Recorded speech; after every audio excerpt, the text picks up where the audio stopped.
Hello dear students, मैं हूं मिथिलेश कुमार और आप सभी लोगों का स्वागत करता हूं उदित फार्मेसी के ऑनलाइन लर्निंग प्लेटफॉर्म पर। तो कैसे हैं आप सभी लोग? आशा करता हूं अच्छे होंगे, स्वस्थ होंगे और मस्त होंगे। डी फार्मा एंट्रेंस एग्ज़ाम 2025 की हम लोग अभी फ़िलहाल तैयारी कर रहे हैं, जिसमें कि आज हम लोग जूलॉजी का एक बेहद इंपॉर्टेंट चैप्टर स्टार्ट करने जा रहे हैं, जिसका नाम है ब्लड, है ना। Blood and blood circulatory system, जो कि आपके सिलेबस के अकॉर्डिंग ये तीसरा नंबर चैप्टर है जूलॉजी का, जिसमें रुधिर एवं रुधिर परिसंचरण तंत्र पढ़ना है। यानी पहले तो ब्लड के बारे में पूरा पढ़ना है, प्लस ब्लड के सर्कुलेटरी सिस्टम, यानी ब्लड से जितने भी ब्लड कैसे कैसे सर्कुलेट होता है पूरे बॉडी में, उसके बारे में पढ़ना है। तो ये फर्स्ट लेक्चर है, तो इसमें हम लोग ब्लड के बारे में कंप्लीट डिटेल बात करेंगे और साथ ही साथ जो एग्ज़ाम में पूछे हुए सवाल हैं वो सवाल भी करेंगे। पहले तो मैं ब्लड के बारे में पढ़ाऊंगा, जो कि आपको यहाँ पे सारी बातें लिखी हुई हैं, प्लस ब्लड के जितने भी कंपोनेंट्स हैं वो बताऊंगा। एंड कंपोनेंट्स के बारे में वन बाय वन चीज़ें एक्सप्लेन करूंगा, किसका क्या काम है, किससे क्या चीज़ें होती हैं। एंड फिर आपको एग्ज़ाम में पूछे हुए सारे सवाल देख रहे हैं, हिंदी और इंग्लिश में पूरा क्लास रहने वाला है, तो बहुत मज़ा आने वाला है। तो बहुत सारे क्वेश्चंस भी करवाने वाला हूँ, सबसे प्लस पॉइंट वही रहता है, तो आप ध्यान से सुनते रहिएगा, ठीक है। तो चलिए स्टार्ट करते हैं शुरू से। सबसे पहले ब्लड यानी कि जो रुधिर है, उसको हिंदी में रुधिर कहते हैं। रुधिर क्या है? एक लाल वाहक संयोजी उत्तक यानी वेस्क्यूलर कनेक्टिव टिश्यू है। सबसे पहला सवाल इससे बन जाता है कि जो ब्लड है वो रेड कलर का वेस्क्यूलर कनेक्टिव टिश्यू है, या फिर इसी को हम लोग फ्लूइड कनेक्टिव टिश्यू कहते हैं। फ्लूइड कनेक्टिव टिश्यू, ध्यान रखना, एक प्रकार का क्या है, कनेक्टिव टिश्यू है। सबसे पहले तो ये पता होना चाहिए। हिंदी में उसको संयोजी उत्तक कहते हैं, इंग्लिश में कनेक्टिव टिश्यू कहते हैं। क्या कहते हैं? कनेक्टिव टिश्यू कहते हैं। यानी कि ये जो आपका यहाँ पर हो गया, जो ब्लड है वो रेड कलर का फ्लूइड कनेक्टिव टिश्यू है या वेस्क्यूलर कनेक्टिव टिश्यू है। यानी कि जो ये आपका रुधिर है ये लाल संयोजी उत्तक हैं, ध्यान रखिएगा, लाल रंग का होता है। और लाल किसके वजह से होता है सबको पता है? तो एक बार कमेंट में आप लोग लिखिए। सबसे पहली बात, मैं सीधे सवाल पे आता हूँ। बताओ भैया, जो ब्लड है वो किस प्रकार का उत्तक है? एपिथेलियल टिश्यू या मस्कुलर टिश्यू, नर्वस टिश्यू या कनेक्टिव टिश्यू? तो कनेक्टिव टिश्यू, ठीक है। टिश्यू 4 प्रकार के होते हैं, पता होगा।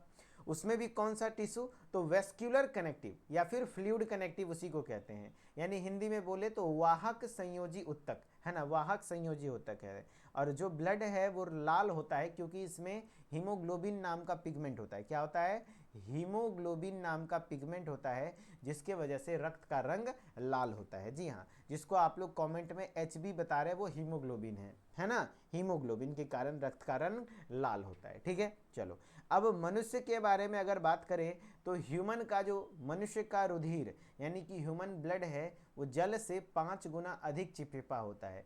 यानी कि क्या ब्लड और वाटर, जो जल है और मनुष्य का जो रक्त होता है, वो कौन ज़्यादा चिपचिपा, यानी किसकी विस्कोसिटी, किसका जो ज़्यादा मतलब गाढ़ा कौन होता है? तो ब्लड में चूंकि आपके बहुत सारे सॉलिड पार्टिकल्स भी हैं, जैसे RBC, WBC, प्लेटलेट वगैरह है, तो इस वजह से ब्लड थोड़ा सा गाढ़ा होता है। तो ये बोल रहा है कि मनुष्य के रुधिर यानी मनुष्य का जो रुधिर है जल के कंपैरिजन में 5 गुना अधिक चिपचिपा होता है।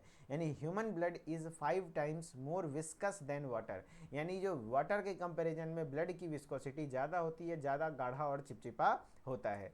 रुधिर जो है यानी ब्लड हल्का क्षारीय प्रकृति का होता है। यानी कि ब्लड जो है स्लाइटली अल्कलाइन इन नेचर होता है। कोई पूछेगा बताओ भैया ब्लड एसिडिक होता है, बेसिक होता है या अल्कलाइन होता है? बताओ, ब्लड क्या होता है, एसिडिक, बेसिक या न्यूट्रल? बेसिक को ही अल्कलाइन भी कहते हैं, यानी क्षारीय होता है, यानी अम्लीय होता है या क्षारीय होता है। तो ध्यान रखना, ब्लड आपका स्लाइटली अल्कलाइन, हल्का अल्कलाइन होता है, जिस वजह से इसकी पीएच देखो 7.36 है ना, 7.36 से 7.54 तक होती है। यानी ओवरऑल औसतन की बात करें तो 7.4 आपका बोला जाता है ब्लड का पीएच होता है। यानी blood slightly alkaline in nature होता है एंड इसका पीएच रेंज होता है 7.36 टू 7.54। अगर एवरेज निकाला जाए तो ब्लड का पीएच 7.4 होता है। अगर कोई चीज़ें एसिडिक होती हैं, आपको पता होगा केमिस्ट्री में आपने पढ़ा है, एसिडिक में पीएच का वैल्यू 7 से कम होता है। पीएच जो है वो अगर 7 से कम है, 7 से कम है, तो वो क्या होते हैं, एसिडिक होते हैं। एंड बेसिक में क्या हो जाता है, 7 से ज़्यादा, पीएच क्या होना चाहिए, 7 से ज़्यादा होना चाहिए, 7 से ज़्यादा होना चाहिए। लेकिन अगर 7 से बहुत ज़्यादा होगा तो बहुत ज़्यादा स्ट्रॉन्ग बेसिक हो जाएगा। तो 7 से हल्का सा ज़्यादा है, 7.4 मात्र 0.4 ज़्यादा है, इसीलिए इसको स्लाइटली अल्कलाइन या स्लाइटली बेसिक कहा जाता है। जबकि न्यूट्रल यानी कि उदासीन आप किसको कहेंगे, तो न्यूट्रल अगर किसी का पीएच एकदम 7 है, तो जैसे जल का पीएच एकदम 7 होता है, न्यूट्रल होता है, ना आपको खट्टा लगेगा ना कड़वा लगेगा, ये आपको पीने में स्वाद, मतलब जल का कोई ऐसा कुछ स्वाद नहीं होता, तो इस वजह से न्यूट्रल एकदम 7 हो गया। ठीक है, तो ओवरऑल मैंने इस स्लाइड में आपको 2-4 क्वेश्चन बताए। देखो एग्जाम की तैयारी जब कॉम्पिटिटिव आप करते हो तो सीधे सीधे आप सवाल को टारगेट करते हो। ठीक है, फालतू की चीज़ों पे एकदम बिल्कुल भी ध्यान नहीं देना है।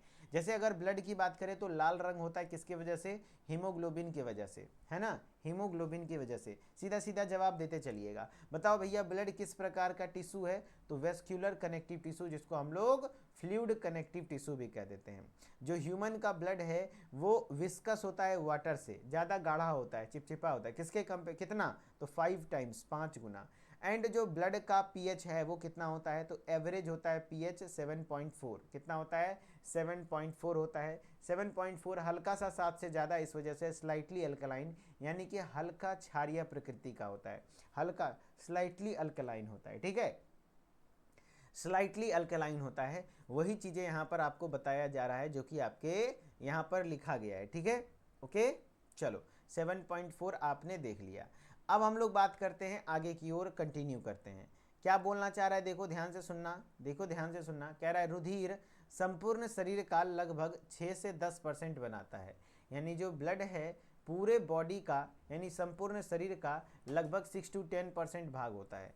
ध्यान रखना, एक वयस्क मनुष्य में लगभग 5.8 लीटर रुधिर पाया जाता है, यानी 5 से 6 लीटर आपके बॉडी में ब्लड का मात्रा होता है। कहने का मतलब हुआ कि जो पूरे संपूर्ण शरीर का लगभग 6 से 10%, तो आप एवरेज मान लो, सीधा सीधे अगर कोई पूछेगा कि पूरे बॉडी वेट का, ध्यान से सुनना, बॉडी वेट है ना, किसी देखो शरीर में कितना खून है ये डिपेंड करता है उसका शरीर का वजन कितना है ना, वजन के हिसाब से। तो बॉडी वेट का 8% होता है, बॉडी वेट का एवरेज 6 से 10% वहाँ लिख रहा है ना, तो एवरेज उसका 8%, एग्जैक्टली आंसर 8% हो जाएगा, है ना। तो बॉडी वेट का 8% ब्लड होता है ना, जितना भी बॉडी वेट है उसका 8%, सब लोग याद रखिएगा।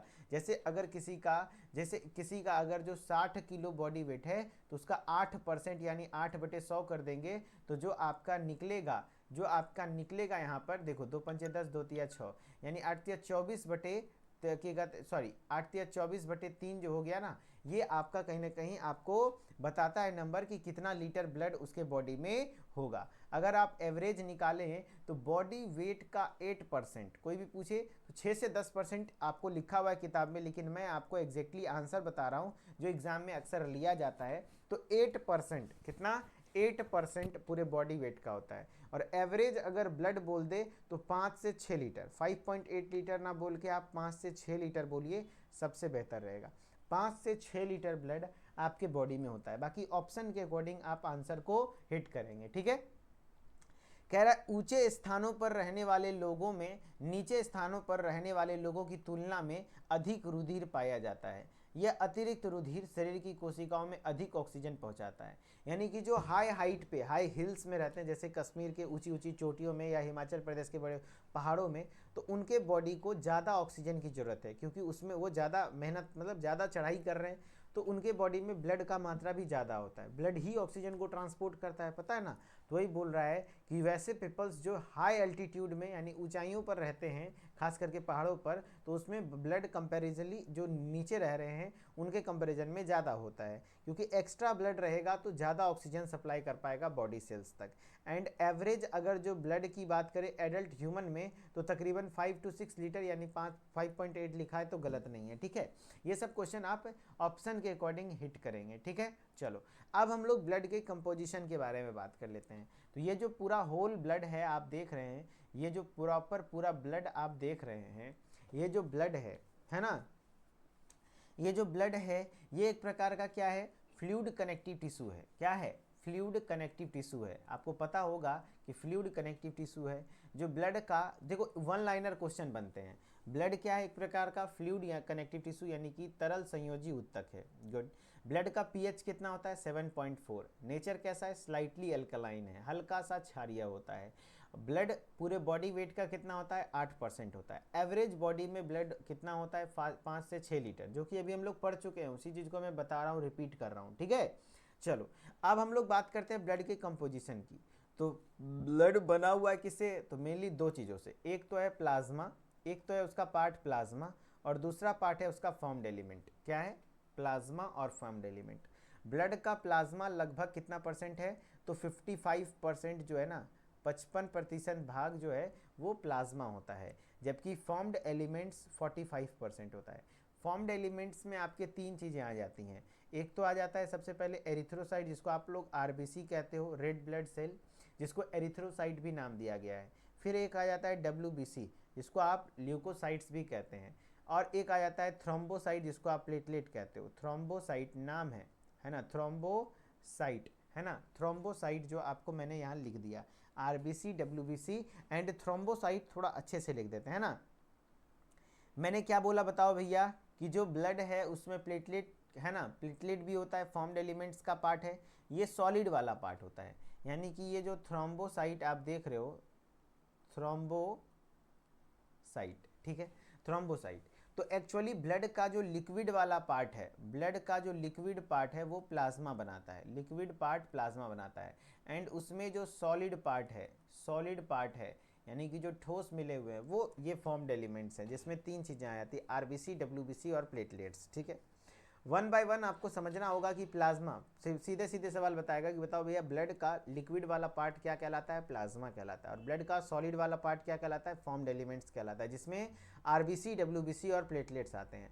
अब प्लाज्मा में क्या क्या होता है ना, प्लाज्मा में क्या क्या होता है वो भी आपको देखना है। जैसे 55% आपका प्लाज्मा है, तो प्लाज्मा लिक्विड पार्ट है, तो लिक्विड पार्ट में एक्चुअली होता क्या है, तो प्लाज्मा ओवरऑल अगर बात किया जाए तो इसमें 90 टू 95%, 90 से 95% वाटर होता है। प्लाज्मा में सबसे ज़्यादा मात्रा में क्या होता है, वाटर, ध्यान रखना, 90 से 95% क्या होता है, पानी होता है ना, वाटर होता है। प्लाज्मा में सबसे ज़्यादा क्या होता है, पानी होता है, ध्यान रखना। एंड उसके बाद आपका 2 to 3% है ना, 2 से 3% प्लाज्मा प्रोटीन होते हैं, 2 से 3% उसमें प्लाज्मा प्रोटीन होते हैं। एंड प्लाज्मा प्रोटीन तीन प्रकार का होता है, एक है एल्ब्यूमिन, दूसरा है फाइब्रिनोजेन, तीसरा है ग्लोबुलिन। Albumin, fibrinogen, globulin. और थोड़ा बहुत मात्रा में उसमें गैसेस होते हैं, इलेक्ट्रोलाइट्स होता है, nitrogenous base, amino acid, nutrients, ये सब चीज़ें होती हैं, लेकिन एग्जैक्टली कोई मात्रा नहीं पूछेगा। मात्रा पूछेगा वाटर का, बताओ भैया प्लाज्मा में वाटर का मात्रा कितना होता है, तो लगभग 90 to 95%। एंड उसमें प्रोटीन कितने होते हैं, 2 से 3%। कौन कौन से प्रोटीन होते हैं, तीन protein, albumin, fibrinogen and globulin. क्या क्या, एल्ब्यूमिन, फाइब्रिनोजेन एंड ग्लोबुलिन, जो कि ये तीनों प्लाज्मा प्रोटीन आपके लिए हेल्पफुल होता है, ठीक है। उसके बाद अगर बात करें तो फॉर्म्ड एलिमेंट्स में तीन चीज़ें आती हैं, एक तो है आरबीसी, जिसको आप एरिथ्रोसाइट बोल रहे हो, एक है डब्ल्यूबीसी, जिसको आप ल्यूकोसाइट्स बोल रहे हो, और एक है प्लेटलेट्स, जिसको आप थ्रोम्बोसाइट बोल रहे हो। अब ये जो ल्यूकोसाइट है यानी डब्ल्यूबीसी है, इसको दो पार्ट्स में बांटा गया है, एक है ग्रेनुलोसाइट है ना, और एक है ए ग्रेनुलोसाइट। क्या क्या है, ग्रेनुलोसाइट और ए ग्रेनुलोसाइट। जो ग्रेनुलोसाइट वाला पार्ट है यानी कि डब्ल्यूबीसी को दो टाइप्स में बांटा गया है, ग्रेनुलोसाइट और ए ग्रेनुलोसाइट। ग्रेनुलोसाइट में छोटे छोटे ग्रेन्यूल्स पाए जाते हैं, दाने जैसा संरचना पाया जाता है, ठीक है, जबकि ए ग्रेनुलोसाइट में वो ग्रेन्यूल्स एब्सेंट होते हैं, इसीलिए उसका नाम है ए ग्रेनुलोसाइट, ठीक है। चलो अब ग्रेनुलोसाइट का एग्जाम्पल क्या क्या है, तो इसमें तीन गो होता है, न्यूट्रोफिल, बेसोफिल, इयोसिनोफिल, जबकि एक ग्रेनुलोसाइट में लिम्फोसाइट और मोनोसाइट होते हैं। इसका याद रखने का तरीका बता दीजिए सर, तो चलिए मैं आपको बताता हूँ, वन बाय वन ध्यान से सुनिएगा। ग्रेनुलोसाइट में ग्रेन्यूल्स होते हैं, अब ग्रेन्यूल्स है तो इस वजह से आप इसको फील कर पाएंगे, इसको आप फील कर पाएंगे, ग्रेन्यूल्स को छुएंगे तो टच होगा तो फील होगा ना। तो जिसके भी नाम के अंत में फिल्स है, जैसे न्यूट्रोफिल्स, बेसोफिल्स, इयोसिनोफिल्स, ये सब ग्रेनुलोसाइट हैं। जबकि जिसके लास्ट में फिल्स नहीं है, देखो मोनोसाइट, लिम्फोसाइट में फिल है नहीं, तो वो एक ग्रेनुलोसाइट है। तो नाम याद रखने का तरीका है कि ग्रेनुलोसाइट में फिल है ना, ग्रेन्यूल्स है तो फिल होगा, तो न्यूट्रोफिल, बेसोफिल, इयोसिनोफिल, जबकि एक ग्रेनुलोसाइट में लिम्फोसाइट और मोनोसाइट होते हैं। तो ओवरऑल अगर मैं बात करूं ब्लड का, तो ब्लड के दो मेन कंपोनेंट हैं, पहला है प्लाज्मा जो कि लिक्विड पार्ट है ब्लड का, एंड सॉलिड पार्ट होता है formed elements. Liquid part blood का लगभग पूरे ब्लड का 55% होता है, जिसमें प्लाज्मा 90 से 95% होते हैं, ठीक है। एंड उसमें प्लाज्मा प्रोटीन 2 to 3% होता है, और वो प्लाज्मा प्रोटीन है एल्बुमिन, फाइब्रिनोजेन और ग्लोबुलिन। जबकि आपके फॉर्म्ड एलिमेंट्स की अगर बात करें तो फॉर्म्ड एलिमेंट्स की बात करें तो इसमें आरबीसी, डब्ल्यूबीसी और प्लेटलेट्स होते हैं। आरबीसी को एरिथ्रोसाइट भी कहा जाता है, देखो लिखा है ना, जबकि डब्ल्यूबीसी को ल्यूकोसाइट्स भी कहा जाता है, एंड थ्रोम्बोसाइट को प्लेटलेट्स भी कहा जाता है। एंड ल्यूकोसाइट्स की बात करें तो ये दो प्रकार होते हैं, ग्रेनुलोसाइट और एग्रेनुलोसाइट। ग्रेनुलोसाइट में चूंकि ग्रेन्यूल से इसको फिल कर पाएंगे, इसके लिए नाम के आगे लास्ट में फिल्स रहेगा। ट्रिक है, न्यूट्रोफिल, बेसोफिल, यूसिनोफिल। जबकि एक ग्रेनुलोसाइट में फिल्स नहीं है तो लिम्फोसाइट और मोनोसाइट है, ठीक है। ये आपने ब्लड के कंपोजिशन को थोड़ा फ्लो चार्ट के माध्यम से समझने का कोशिश किया। अब थोड़ा सा आप वही चीज़ों को थ्योरेटिकली समझेंगे, ठीक है, सबके बारे में। रुधिर का संगठन यानी कंपोजिशन ऑफ ब्लड, ठीक है। रुधिर दो भागों का बना होता है, उसमें एक भाग है प्लाज्मा और दूसरा भाग क्या होता है, फॉर्म्ड एलिमेंट्स, है ना, फॉर्म्ड एलिमेंट्स। फॉर्म्ड एलिमेंट्स आपको भी पता है। एंड फॉर्म्ड एलिमेंट्स में तीन चीज़ें होती हैं, एक होता है आरबीसी, डब्ल्यूबीसी एंड प्लेटलेट्स, है ना, प्लेटलेट्स, ठीक है। तो आरबीसी, डब्ल्यूबीसी और प्लेटलेट्स ये तीनों चीज़ें हो जाती हैं, आरबीसी भी हो जाता है, डब्ल्यूबीसी भी और प्लेटलेट्स भी। बहुत बढ़िया। तो अब हम लोग बात कर लेते हैं क्या कि रुधिर का संगठन यानी कंपोजिशन ऑफ ब्लड जो है, ये ब्लड प्लाज्मा जो है वो किस कलर का होता है, कैसे क्या कुछ होता है, ठीक है। तो कंपोजिशन ऑफ ब्लड की अगर आप बात कर रहे हो तो जो ये दो पार्ट से बने होते हैं उसमें एक पार्ट है प्लाज्मा, एंड प्लाज्मा का रंग जो होता है पीले रंग का निर्जीव द्रव्य है, यानी कि plasma is yellowish non living fluid. ध्यान रखना, ब्लड जो है, ये जो प्लाज्मा है वो पेल येलो होता है, हल्का पीला होता है, पूरा पीला नहीं होता, हल्का पीला। पेल मतलब होता है ना, हल्का, है ना, हल्का पीला। तो येलोइश कलर का फ्लूइड होता है, ठीक है, ध्यान रखना। ये जो प्लाज्मा है ये आपका येलोइश, है ना, पेल येलो कलर का फ्लूइड होता है, एंड ये स्लाइटली अल्कलाइन एंड विस्कस होता है, यानी यह हल्का क्षारीय तथा चिपचिपा होता है। कहने का मतलब ये जो आप प्लाज्मा देख रहे हैं, ये प्लाज्मा क्या है, पेल येलोइश है, हल्का पीला रंग का नॉन लिविंग फ्लूइड है, यानी ये स्लाइटली अल्कलाइन होता है और विस्कस, हल्का चिपचिपा होता है, ठीक है, हल्का चिपचिपा होता है। तो आपने क्या देखा, रुधिर का संगठन यानी कंपोजिशन ऑफ ब्लड में प्लाज्मा, प्लाज्मा का रंग कैसा है, हल्का पीला रंग का है।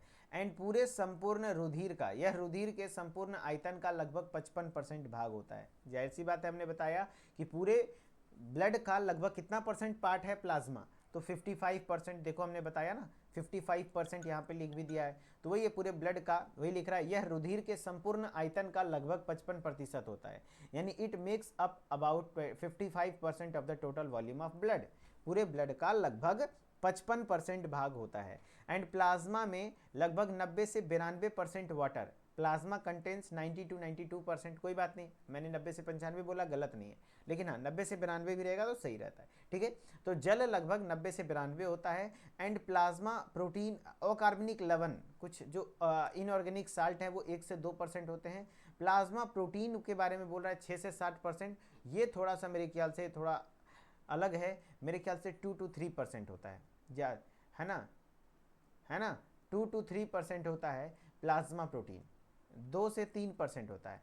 ये मेरे ख्याल से थोड़ा ज़्यादा परफेक्ट नहीं रहेगा, 6 से 7%, तो 2 to 3% आप लिखोगे तो ज़्यादा बेटर रहेगा, है ना।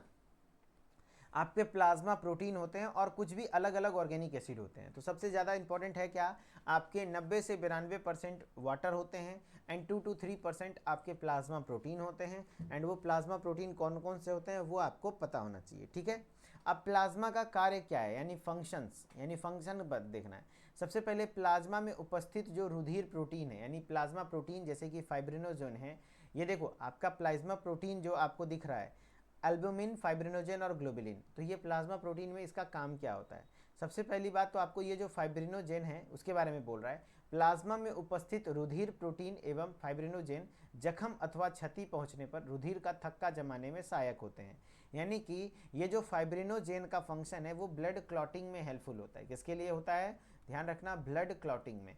तो मैं एक एक लाइन में सबके बारे में सबका फंक्शन बता दे रहा हूँ। अगर आपसे कोई पूछ दे कि एल्बुमिन का काम क्या है, तो बॉडी में ऑस्मोटिक बैलेंस यानी कि जल का संतुलन करना, ऑस्मोटिक बैलेंस, अच्छे से देख लीजिएगा osmotic balance. Fibrinogen clotting factor है, यानी क्लॉटिंग में हेल्पफुल होता है। ग्लोबुलिन इम्यून डिफेंस, यानी कि आपको कहीं ना कहीं इम्यूनिटी प्रोवाइड करता है, शरीर में एंटीबॉडी का निर्माण करता है, यानी कि आपके शरीर के प्रतिरक्षा तंत्र में हेल्पफुल होता है। तो यहाँ फाइब्रिनोजेन की बात हो रही है, तो ये कहीं ना कहीं क्या होता है, ब्लड प्रोटीन जो आपका प्रेजेंट है प्लाज्मा में, जो भी फाइब्रिनोजेन है, ये आपका कहीं ना कहीं ब्लड क्लॉटिंग में, अगर किसी प्रकार का इंजरी या घाव हो जाता है या जख्म होता है तो उस कंडीशन में ब्लड क्लॉटिंग के लिए रिस्पॉन्सिबल है, ठीक है, जो फाइब्रिनोजेन है।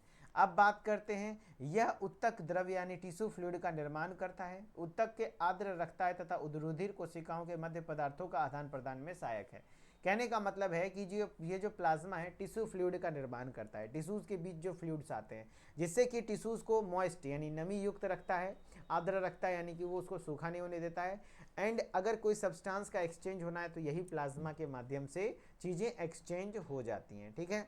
अब हम लोग बात कर लेते हैं रक्त कणिकाएं, यानी कि फॉर्म्ड एलिमेंट्स, जिसको हम लोग ब्लड कॉर्पोजल्स या ब्लड सेल्स भी कहते हैं। रुधिर कोशिकाएं, ब्लड कॉर्पोजल्स या ब्लड सेल्स, इसी को हम लोग फॉर्म्ड एलिमेंट्स कह रहे थे, इसी को हम लोग फॉर्म्ड एलिमेंट्स नाम से वर्ड दे रहे थे, या तो ब्लड सेल्स या ब्लड कॉर्पोजल्स, जिसमें आपके 3 चीज आते हैं, आरबीसी, डब्ल्यूबीसी और प्लेटलेट्स, ठीक है।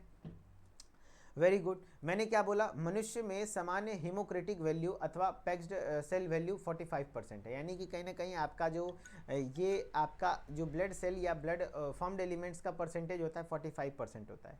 क्या बोला है, देखो, रुधिर कणिकाओं का प्रतिशत हीमोक्रेटिक मूल्य यानी कि हीमोक्रेटिक वैल्यू अथवा क्या कहते हैं पैक्ड सेल वॉल्यूम के कहलाता है। कहने का मतलब है कि जो ब्लड सेल्स हैं, है ना, ब्लड सेल का जो प्रतिशत है वो आपका हीमोक्रेटिक वैल्यू या तो उसी को पैक्ड सेल वॉल्यूम भी कहते हैं, वो कहलाता है। यानी कि जितना आपके ब्लड में ब्लड सेल्स हैं, ब्लड सेल का मात्रा है, उसी को आप हीमोक्रेटिक वैल्यू या पैक्ड सेल वॉल्यूम कहते हैं। और ओवरऑल 45% लिख रहा है, यानी कि कहना यही चाह रहा है कि ये जो आपका, अगर कोई पूछ देगा आरबीसी, डब्ल्यूबीसी और प्लेटलेट्स जो ब्लड सेल्स हैं उसका मात्रा कितना, 45%।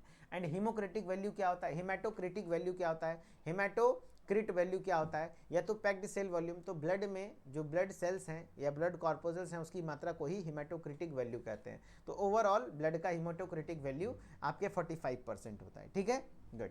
अब आते हैं, वही चीज़ें इंग्लिश में लिखा हुआ है, the percentage of blood corpuscles is called haematocrit value, या तो उसी को पैक्ड सेल वॉल्यूम कहते हैं, जिसका मात्रा जो इन ह्यूमंस है नॉर्मल हीमोक्रेटिक या फिर पैक्ड सेल वॉल्यूम में 45%, यानी ब्लड सेल्स कितने होते हैं, 45% होते हैं। और ये 3 प्रकार का होता है, 3 प्रकार की होती हैं, 3 types of the blood cells. पहला है लाल रुधिर कणिकाएं यानी आरबीसी, जिसको एरिथ्रोसाइट भी आप कहते हैं। फिर डब्ल्यूबीसी यानी कि जो आपके ल्यूकोसाइट्स हैं, है ना, और एक है रुधिर प्लेटलेट्स यानी आरबीसी, है ना, जिसको erythrocyte, white blood cell, WBC जिसको ल्यूकोसाइट एंड ब्लड प्लेटलेट्स कहते हैं। यानी जो आरबीसी है, एरिथ्रोसाइट है, ये आपके किस चीज़ में काम करता है, देखना, ध्यान रखना, ऑक्सीजन ट्रांसपोर्टेशन। यानी कि RBC actually red blood cell जो होता है इसमें हीमोग्लोबिन होता है, रेड इसीलिए होता है, ठीक है, और ये ऑक्सीजन ट्रांसपोर्टेशन के लिए हेल्पफुल होता है, ठीक है। डब्ल्यूबीसी के बारे में एक लाइन कोई पूछे तो ये आपके बॉडी में, ध्यान रखना, इम्यून डिफेंस, है ना, एंटीबॉडी का निर्माण करता है ना, इम्यून डिफेंस में हेल्पफुल होता है, शरीर को प्रतिरक्षा देने का काम करता है। एंड ब्लड प्लेटलेट जो है क्लॉटिंग के लिए रिस्पॉन्सिबल है, यानी कि खून को थक्का करने के लिए, ब्लड, है ना, क्लॉटिंग करने के लिए। कोई बोल रहा है हिमेटोसाइट क्या है, हिमेटोसाइट यानी ब्लड सेल्स को हिमेटोसाइट कहते हैं। हिमेटोसाइट मतलब होता है हिमेटो यानी कि ब्लड, और सेल मतलब हो गया क्या, साइट मतलब हो गया सेल, यानी ब्लड सेल्स जो आरबीसी, डब्ल्यूबीसी, प्लेटलेट्स हैं, ये एक प्रकार के हिमेटोसाइट्स हैं, ठीक है, ओके। प्रतिभा पाल जी, हाँ, तो बिल्कुल, बहुत बढ़िया। तो 1 बाय 1 मैं आपको आरबीसी, डब्ल्यूबीसी और प्लेटलेट्स के बारे में पढ़ाने वाला हूँ। देखो, लाल रुधिर कणिकाएं यानी आरबीसी की अगर बात करें तो जो स्तनियाँ हैं, स्तन यानी मैमल्स जो भी हैं, उसमें ऊँट एवं लावा को छोड़कर, ऊँट यानी कैमल और लामा को छोड़ करके आरबीसी क्या होते हैं, आरबीसी का शेप बाइकॉन्केव होता है और केंद्रक विहीन होता है, यानी रेड ब्लड सेल में न्यूक्लियस नहीं होता है, ध्यान रखना, आरबीसी में न्यूक्लियस प्रेजेंट नहीं होता है, जिस वजह से ये आरबीसी का शेप ऐसा होता है, ना ही न्यूक्लियस होता है, ना ही माइटोकॉन्ड्रिया होता है, ध्यान रखना, और शेप होता है बाइकॉन्केव। जबकि ऊँट और लामा में ये आपका न्यूक्लिएटेड आरबीसी पाई जाती हैं। यानी कि देखो, नॉर्मली ह्यूमंस में अगर मैच्योर आरबीसी में बात करें तो न्यूक्लियस नहीं होता है, केंद्रक विहीन होती है। लेकिन अगर ऊँट और लामा यानी कि कैमल और लामा की बात करेंगे तो उसमें आरबीसी क्या होता है, न्यूक्लिएटेड होता है। एंड आरबीसी की संख्या डब्ल्यूबीसी से कहीं ज़्यादा होती है। क्या अगर आरबीसी की संख्या डब्ल्यूबीसी से बहुत अधिक होती है। कैसे? तो मैं आपको बता दे रहा हूँ, नंबर यहाँ पे लिख दे रहा हूँ। देखो, आरबीसी की संख्या अगर बात करें पर MMQ ऑफ ब्लड, यानी कि 1 ml ब्लड में अगर बात करें तो 5.52 है ना, 5 से 5.5 मिलियन होता है। पर ml ऑफ ब्लड में 1 मिलियन में 10 लाख, समझ रहे हो, और 5 से 5.5 मिलियन है ना, 5 to 5.5 मिलियन, समझ रहे हो, 5 to 5.5 मिलियन पर MMQ ऑफ ब्लड, पर ml ऑफ ब्लड भी कह सकते हैं, ठीक है। तो समझ रहे हो, 1 ml ब्लड में 5 से 5.5 मिलियन आरबीसी होता है, जबकि डब्ल्यूबीसी हजारों में होता है। देख रहे हो, 6K to 11K, यानी 6000 से 11,000 पर ml ऑफ ब्लड में होता है। तो के मतलब 1000 हो गया, तो जाहिर सी बात है कम हुआ। एंड प्लेटलेट्स कितना होता है पता है? प्लेटलेट्स कोई बताएगा? तो 1.5 लाख से 1.5 लाख टू 4.5 लाख, यानी 4.5 लाख तक पर ml ऑफ ब्लड, यानी 1 ml ब्लड में 1.5 लाख से 4.5 लाख आपका। कोई बोला रुधिर प्लेटलेटेड क्या होता है? भाई ब्लड प्लेटलेट्स उसी को कहते हैं ना, रुधिर प्लेटलेट, हिंदी में बोल दिया उसको। तो देखो, आरबीसी का नॉर्मल काउंट कितना होता है? 5 से 5.5 मिलियन पर ml ऑफ ब्लड, डब्ल्यूबीसी 6000 से 11,000। देखो ये कहाँ है? सबसे ज़्यादा आपके ब्लड में क्या होता है? आरबीसी होता है, समझो बात को। उसके बाद प्लेटलेट्स होता है, उसके बाद डब्ल्यूबीसी होता है, डब्ल्यूबीसी सबसे कम होता है, ठीक है, ध्यान रखिएगा। ये जो आरबीसी है, रेड ब्लड सेल्स हैं, ये in mammals except camels and llamas, camel और लामा को छोड़ करके आरबीसी बाई कॉन्केव और क्या कहते हैं, केंद्रक विहीन, यानी कि ई न्यूक्लिएटेड होते हैं। ई न्यूक्लिएटेड यहाँ पे लिखा है, ई न्यूक्लिएटेड, यानी कि न्यूक्लिएटेड नहीं होता है, ठीक है। और नंबर ऑफ आरबीसी हाइयर होता है डब्ल्यूबीसी के कंपैरिजन में, और कितना ज़्यादा होता है आप देख रहे हैं, ठीक है। हाँ, पूछा जाता है इनका संख्या, इसीलिए तो मैंने बताया, ठीक है। जो आरबीसी का शेप है बाई कॉन्केव है। बाई कॉन्केव मतलब होता है आटा का एक छोटा सा गुलिया बना और 2 उंगली के बीच रख के चाँप दोगे तो जो शेप बनता है उसी को बाई कॉन्केव कहते हैं। कह रहा महिलाओं में आरबीसी की संख्या पुरुषों से कम होती है। आरबीसी की संख्या कम होने की वजह से ही हीमोग्लोबिन का मात्रा भी महिलाओं में कम होता है पुरुष की अपेक्षा। आरबीसी की संख्या का निर्धारण हीमोसाइटोमीटर के द्वारा किया जाता है, यानी आरबीसी की संख्या कितनी है उसको चेक करने के लिए, उसको निर्धारण करने के लिए जो किसका उपयोग किया जाता है? हीमोसाइटोमीटर, ध्यान रखना, हीमोसाइटोमीटर का उपयोग होता है, ठीक है। कह रहा है कि इन women number of RBC is slightly lower then in main, main के कंपैरिजन में कम होता है, वेरी गुड। एंड जो आरबीसी की संख्या है वो नापा जाता है हीमोसाइटोमीटर के द्वारा। अगर किसी को हेमरेज होता है या हीमोलाइसिस होती है, आरबीसी की संख्या घट जाती है, जिससे रक्त अल्पता यानी एनीमिया हो जाता है। ध्यान रखना, रक्त की अगर जो आरबीसी की कमी हो जाती है तो वो एनीमिया कहलाता है। फिर बोला the number of RBC decreases in condition, जैसे कि हेमरेज हो गया, ब्लड बहुत ज़्यादा लॉस हो गया या हीमोलाइसिस हो गया, उस कंडीशन में अगर ब्लड कम हो जाता है, आरबीसी कम हो जाती है, तो वो कंडीशन आपका एनीमिया कहलाता है। तो देखो, आपके ब्लड में आरबीसी है, आरबीसी अगर जो बढ़ गया, ज़्यादा हो गया, तो उसको पॉलीसाइथीमिया कहते हैं। क्या कहते हैं?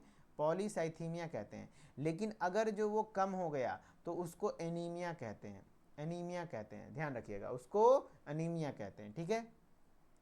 वही बोल रहा है कि देखो, आरबीसी की संख्या अगर सामान्य स्तर से अधिक वृद्धि हो जाती है तो वो पॉलीसाइथीमिया कहलाती है, ठीक है, वेरी गुड। गर्भस्थ शिशु में आरबीसी का निर्माण, जो गर्भस्थ शिशु यानी कि जो फिटस है, जो माँ के गर्भ में होता है, उसमें जो आरबीसी बनता है वो यकृत, प्लीहा और मिजनकायमा में होता है। यानी कि आपका जो आरबीसी है फिटस में जो बनता है, जो गर्भस्थ शिशु हैं जो माँ के गर्भ में है, उसमें लीवर में, स्प्लीन में, या तो लीवर, स्प्लीन या तो मिजनकाइमा में बनता है। जबकि शिशु के जन्म के उपरांत आरबीसी का निर्माण आपके बोन मैरो, यानी कि जो अस्थि मज्जा हैं, जो लंबी लंबी हड्डियां हैं, ये देखो, ये लंबी लंबी इस तरीके से लंबी लंबी हड्डियां होती हैं, उसके जो खाली स्पेस हैं बीच बीच वाले, उसको बोन मैरो कहते हैं, वहाँ पर बनता है। तो ये बोल रहा है कि increase in number of RBC अगर होता है तो उसको हम लोग पॉलीसाइथीमिया कहते हैं। और फीटस में आरबीसी का प्रोडक्शन लीवर, स्प्लीन और मिजनकाइमा के द्वारा होता है। लेकिन आफ्टर बर्थ जब वो एडल्ट बनता है तो आरबीसी का प्रोडक्शन कहीं ना कहीं बोन मैरो में होता है। कहाँ होने लगता है? धीरे धीरे बोन मैरो में होने लग जाता है। आरबीसी का परिपक्वन फॉलिक अम्ल एवं विटामिन बी द्वारा नियंत्रित होता है। यानी आरबीसी का जो मैच्योर होता है वो किसके द्वारा होता है? फॉलिक एसिड और विटामिन बी के द्वारा। तो जिस देखिएगा जिसको खून की कमी होती है उसको फॉलिक एसिड का टैबलेट चलता है, क्योंकि उसका आरबीसी मैच्योर नहीं हो पा रहा है। है ना, और उसको विटामिन बी के टैबलेट्स चलते हैं, कैप्सूल चलते हैं, बी कॉम्प्लेक्स चलता है, जिससे कि उसका ब्लड कहीं ना कहीं थोड़ा ज़्यादा हो। आरबीसी की अतिरिक्त मात्रा पिलिहा यानी कि स्प्लीन में जाके संग्रहित होती है, इसलिए ब्लड बैंक की भांति कार्य करती है। ध्यान रखिएगा, ब्लड बैंक किसको कहते हैं, तो ब्लड बैंक आपका इसको ही कहते हैं, स्प्लीन को, क्योंकि वहाँ पर जो एक्स्ट्रा ब्लड है, एक्स्ट्रा आरबीसी है, वो जाके स्टोर होता है। और आरबीसी का औसतन जीवन काल 120 दिन का होता है। कितना होता है, 120 डेज का होता है, यानी 120 दिन के बाद आरबीसी मर जाता है।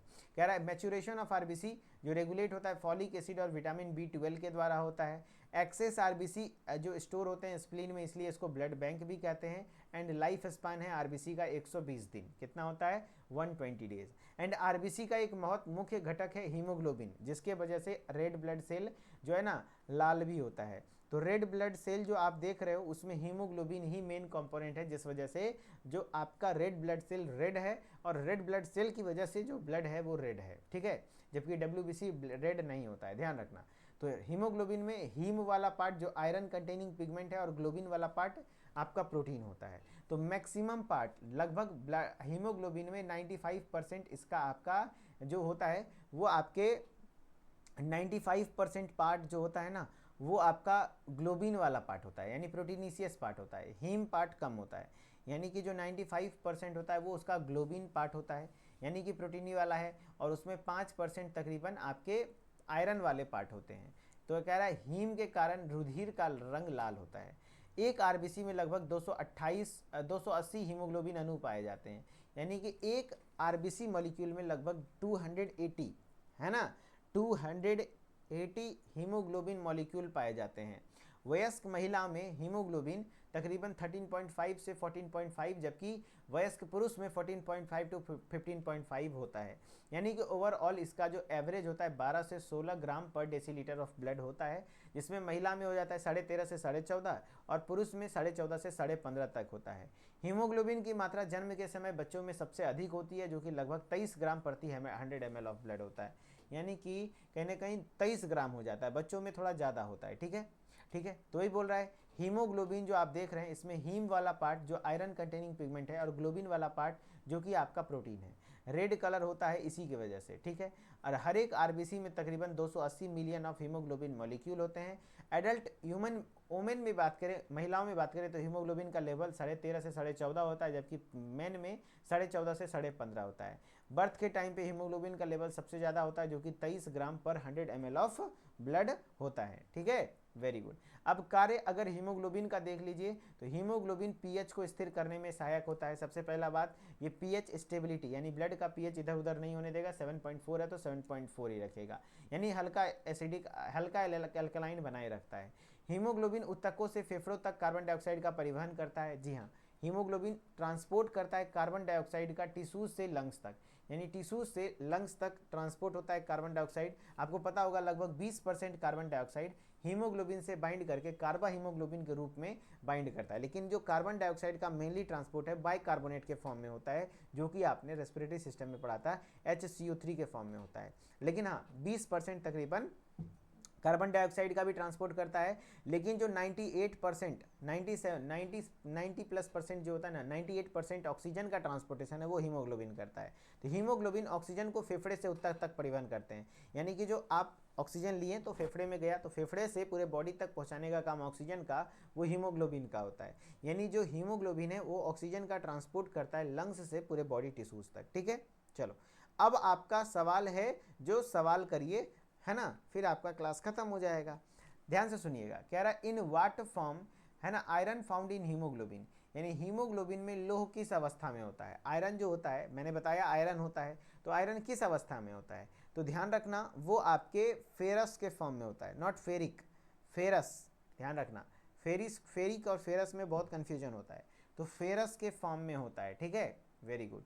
फिर कह रहा है from which layer of embryo does blood originate, जो ब्लड हो या ब्लड से रिलेटेड ब्लड वेसल्स या हार्ट वगैरह है, वो आपका जैसे एम्ब्रियो है उसमें 3 लेयर होते हैं, भ्रूण के 3 लेयर होते हैं, एक्टोडर्म, मीजोडर्म, इंडोडर्म। तो जितने भी ब्लड और ब्लड रिलेटेड जो आपके बॉडी के ऑर्गन हैं वो सब मीजोडर्मल होते हैं, जैसे हार्ट हो गया या ब्लड वेसल्स हो गए या ब्लड हो गया, वो सब मीजोडर्म लेयर से ओरिजिनेट होता है, ठीक है। In which of the following organisms are the red blood cell nucleated, बताओ निम्न में से किसमें रुधिराणु केंद्रक पाया जाता है, यानी कि न्यूक्लिएटेड आरबीसी किसमें है, ह्यूमंस में तो नहीं होगा, काउ में तो नहीं होगा, हाँ कैमल और लामा हमने बताया था, ऊट और लामा एक्सेप्शन है, इसमें न्यूक्लिएटेड आरबीसी होती है, बाकी और किसी में न्यूक्लिएटेड आरबीसी नहीं होता है।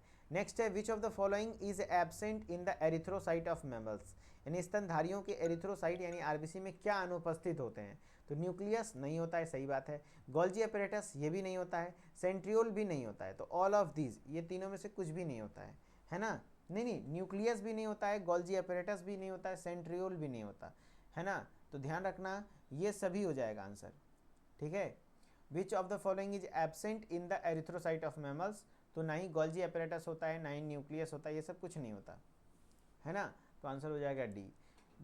कह रहा है blue coloured blood is found in which of the following, जो ब्लू कलर का ब्लड, जैसे हम लोगों में क्या होता है रेड कलर का ब्लड है, लेकिन ब्लू कलर का ब्लड किस में होता है, तो मोलस्का और ऑर्थ्रोपोडा में होता है। आपको पता है ऑक्टोपस का रंग जो होता है ना वो आपका क्या कहते हैं एक्चुअली नीला रंग का होता है, हम लोग का लाल रंग का होता है, जबकि मोलस्का जो है ना वो ऑक्टोपस जो आप देख रहे हो उसमें रंग रक्त का नीला रंग का होता है, तो वो जो नीला रंग है वो एक्चुअली हीमोसाइनिन नाम का पिगमेंट होता है, उसमें क्या होता है हीमोसाइनिन, हीमोसाइनिन नाम का पिगमेंट होता है, हीमोसाइनिन नाम का पिगमेंट होता है जिसमें कि जिसके वजह से आपका रक्त का रंग उनमें लाल होता है, जबकि वही देखो हीमोसाइनिन रेस्पिरेटरी पिगमेंट है जो कि किस मेटल के, उसमें कौन सा, जैसे हीमोग्लोबिन में आपका आयरन होता है, जबकि हीमोसाइनिन में आपके कॉपर होते हैं, हीमोसाइनिन में आपके कॉपर होते हैं, हीमोसाइनिन में आपका क्या होता है कॉपर होता है, ये सब थोड़ा सा है ना, ये सब चीज़ें आपको याद रहना चाहिए।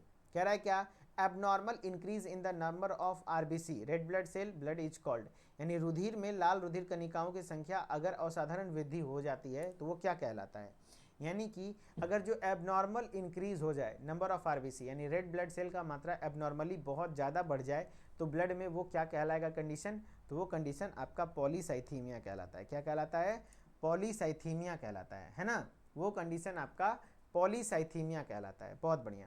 फिर कह रहा है the main function of haemoglobin, haemoglobin का मेन काम है ऑक्सीजन को ट्रांसपोर्ट करना, यस ट्रांसपोर्टिंग ऑक्सीजन, यस तो यही है मेन काम, ब्लड को रेड कलर देता है ना, लेकिन मेन काम हो जाता है ये है ना जो कि आपका ट्रांसपोर्ट करना ऑक्सीजन, यानी ऑक्सीजन की परिवहन वृद्धि करना, ये मेन काम होता है। हीमोग्लोबिन में कितने परसेंट ग्लोबिन होते हैं, तो 95% ग्लोबिन होता है, 5% हीमेटिन, यानी कि उसमें ग्लोबिन यानी प्रोटीन वाला पार्ट 95% होता है और मात्र 5% उसमें आयरन वाला पार्ट होता है, ठीक है। कह रहा है the process of blood formation is called, blood के बनने की प्रक्रिया को हीमोपोएसिस कहते हैं, हीमोपोएसिस ध्यान रखना, हीमो निर्माण यानी हीमोपोएसिस आपका रुधिर निर्माण क्या कहलाता है हीमोपोएसिस, जबकि हीमोलाइसिस मतलब ब्रेकडाउन होता है, ठीक है।